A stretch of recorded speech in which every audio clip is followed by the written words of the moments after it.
बिस्मिल्लाहिर्रहमानिर्रहीम।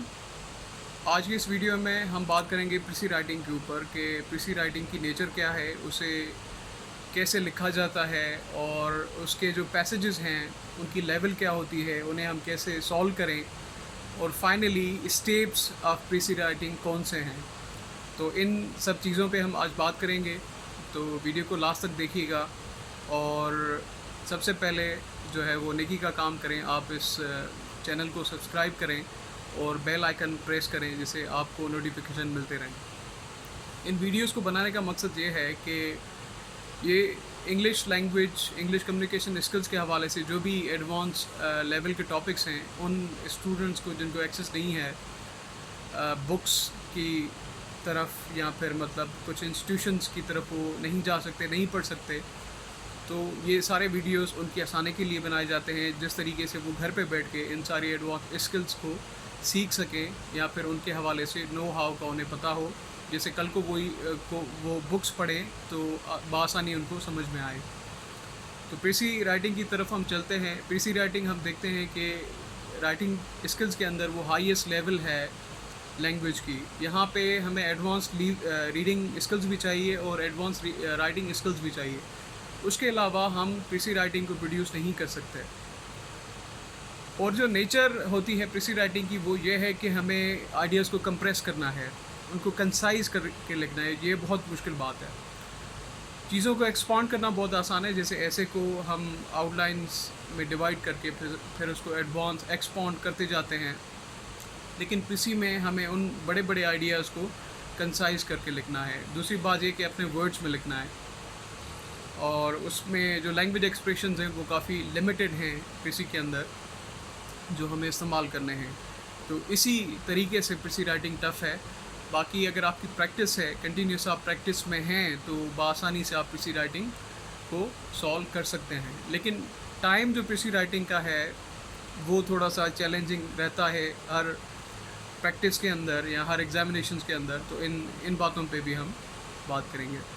चलते हैं कि पैसेजेस, इस बात की तरफ चलते हैं जो पैसेजेस प्रीसी राइटिंग के अंदर है, उनकी नेचर क्या है, उनका मकसद क्या होता है और वो असल में ऑथर्स क्या चाहते हैं प्रीसी राइटिंग के अंदर आपसे। प्रीसी के अंदर जो पैसेजेस दिए जाते हैं वो सेलिब्रेटेड ऑथर्स के पैसेजेस होते हैं। किसी के ऐसे से उन्होंने कोई एक पैसेज ले लिया, किसी के नावल से एक पैसेज ले लिया, या फिर किसी के ऑटोबायोग्राफी से, डायरी से कोई पैसेज ले लिया। उन पैसेजेस की लेवल लैंग्वेज के अंदर सबसे हाईएस्ट होती है। ज़्यादा से ज़्यादा लैंग्वेज के एक्सप्रेशंस, वैरायटी में सेंटेंस स्ट्रक्चर्स उनके अंदर यूज़ होते हैं।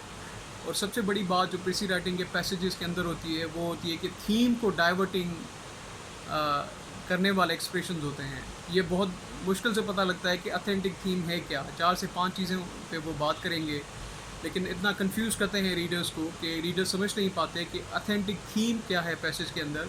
क्योंकि प्रीसी के अंदर आपको थीम नहीं मिलेगी तो आप प्रीसी नहीं कर पाएंगे, क्योंकि प्रीसी के अंदर आपको टाइटल देना है, ओपनिंग लाइन वही लिखनी है जो पैसेज की नीड है।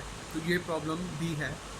लेकिन उसकी थीम को ढूंढने के लिए सिंपल हमें ये करना है कि हमें सबसे पहले थीम सेंटेंस को ढूंढना है पूरे पैसेज के अंदर। कभी वो ओपनिंग में देते हैं, कभी बॉडी के अंदर देते हैं, कभी कंक्लूजन के अंदर।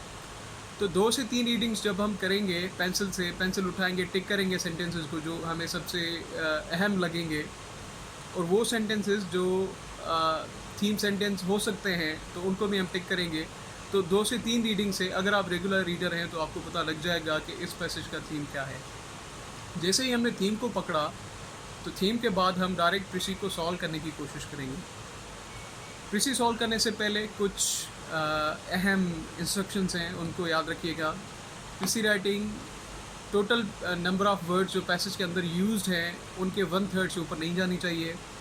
नंबर सेकंड बात, आप अपने वर्ड्स मतलब जो फ्रेजेस हैं, ईडियम्स हैं, वो इस्तेमाल नहीं कर सकते। सेम वर्ड पैसेज से इस्तेमाल नहीं कर सकते। नंबर 3। नंबर 4, आपको अपने वर्ड्स यूज़ करने हैं, अपने एक्सप्रेशन यूज़ करने हैं। नंबर 5, आप इस बात को अवॉइड करेंगे कि एक्सप्रेशंस ऐसे ना दिखें कि उसे लगे कि उसमें जिसने प्रोड्यूस की है प्रीसी, उसकी अपनी कोई पॉइंट ऑफ व्यू है।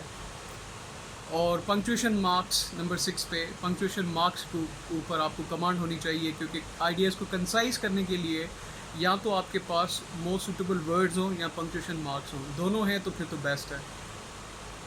अच्छा, आगे चलते हैं। नंबर फर्स्ट स्टेप के अंदर आप क्या करेंगे कि टाइटल को नज़र में रख के आप आउटलाइंस को बनाएंगे। आउटलाइंस को पढ़ेंगे एक बार, फिर आप पैसेज को पढ़ेंगे तो फिर आपको यहाँ पे अंदाज़ा हो जाएगा कि यहाँ का थीम क्या है। सेकेंड स्टेप के अंदर आप ड्राफ्ट बनाएंगे, फॉर्मल ड्राफ्ट मतलब 1/3। तो वो ड्राफ्ट बनाने के बाद फिर यहाँ पे आप पैसेज को फिर से पढ़ेंगे। पैसेज को पढ़ने का मकसद ये है कि जो चीज़ें आपने वहाँ पे अंडरलाइन की हैं, जो मेन आइडियाज़ और सपोर्टिंग आइडियाज़ को, सारे ड्राफ्ट को पढ़ने की ज़रूरत नहीं है, क्योंकि ऑलरेडी आप पढ़ चुके हैं, आपके पास इन्फॉर्मेशन है। तो उन आइडियाज़ को आपने एलिमिनेट कर दिया है जो काम के नहीं हैं या फिर यूज़लेस हैं, लेस इंपॉर्टेंट हैं। तो मोस्ट इंपॉर्टेंट आइडियाज़ को आप पढ़ेंगे, आउटलाइंस को यहाँ पे देखेंगे, उन्हें कंपेयर करेंगे कि कोई इंपॉर्टेंट पॉइंट हमने छोड़ तो नहीं दिया या फिर कोई लेस इंपॉर्टेंट चीज़ हमने उठा तो नहीं ली। उसको एलिमिनेट करके, बैलेंस करके फिर आप सेकेंड स्टेप में एक ड्राफ्ट प्रोड्यूस करेंगे। ड्राफ्ट आपने प्रोड्यूस कर लिया, अब आप जो सारी चीज़ें मैंने आपको स्टेप वाइज बताई उन चीज़ों को कंफर्म करेंगे 1 बाय 1 करके।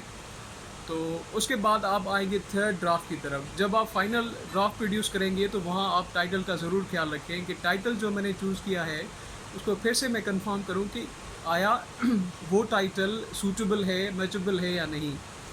तो उसको आप कंफर्म करेंगे। टाइटल के हवाले से एक बात अहम याद रखिएगा कि टाइटल कभी भी फुल सेंटेंस फॉर्म में नहीं आपको लिखना, फ्रेज़ फॉर्म में लिखना है। तो अच्छा, 2 टाइटल्स भी आप इसी के अंदर दे सकते हैं, तो वो आप पे डिपेंड है। अगर आप ये समझते हैं जो फाइनल ड्राफ्ट आपने बनाया है वो थोड़ा सा एम्बिगुअस है, टाइम आपके पास कम है, तो आप 2 टाइटल दे सकते हैं। या फिर आपको ये लगता है कि जो मैंने ड्राफ्ट बनाया है उसके 2 एस्पेक्ट्स हो सकते हैं, तो वो भी आप दे सकते हैं। उससे इतना फ़र्क नहीं पड़ता, लेकिन बात को अप्रिशिएट किया जाता है एग्जामिनेशन के अंदर। फाइनल ड्राफ्ट की कंप्लीशन के बाद एक बार आप फिर अपने फाइनल ड्राफ्ट को रिव्यू करेंगे और पैसेज के अंदर जो आपने आउटलाइंस को जो लाइंस को टिक किया है उनको देख के, कंफर्म करके, ग्रामर को चेक करके, स्ट्रक्चर्स को देख के, एरर्स को फाइंड आउट करके फिर आपने फाइनल ड्राफ्ट को छोड़ना है। जैसे चेकर देखे तो वो आपकी ओपनिंग लाइन से भी इंस्पायर हो जाए और आपकी सारी पीसी पढ़े और आपको मार्क्स दे जो आप डिज़र्व करते हैं। पीसी राइटिंग एक बहुत ही टफ़ स्किल है, उसको अवॉइड ना कीजिए। ये कोई ऐसी स्किल नहीं कि एक बार आपने सीख ली तो सारी उम्र आपके साथ होगी। पीसी राइटिंग उन लोगों को भी टफ़ टाइम देती है जो इसके मास्टर्स हैं। अगर वो प्रैक्टिस नहीं करते, they do not take PC writing in their practice, तो उनको भी बहुत टफ़ टाइम मिलता है। तो राइटिंग स्किल ख़ास करके उसका जो भी एस्पेक्ट आप देखें, अगर वो प्रैक्टिस के अंदर नहीं है तो फिर आप भूल जाएंगे। तो राइटिंग को कभी भी आप आउट ऑफ प्रैक्टिस ना करें। जितना आपको टाइम मिले, जितना भी टाइम मिले, कोशिश करें कि आप अपनी प्रैक्टिस राइटिंग के अंदर कंटिन्यू रख सकें।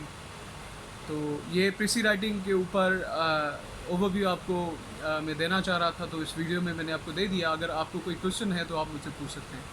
उसके अलावा एक CSS की पीसी 2002 की मैंने सॉल्व करके रखी है इसी यूट्यूब पेज पे। कुछ वीडियोस आप पीछे देखेंगे, how to master PC writing का एक वीडियो है, उसके अंदर एक पूरी पीसी स्टेप बाय स्टेप मैंने सॉल्व की है सारे स्टेप्स के साथ। तो वो भी आप देख लें, वो भी आपको काम आएगी। मैं लिंक डाल देता हूँ इस डिस्क्रिप्शन में।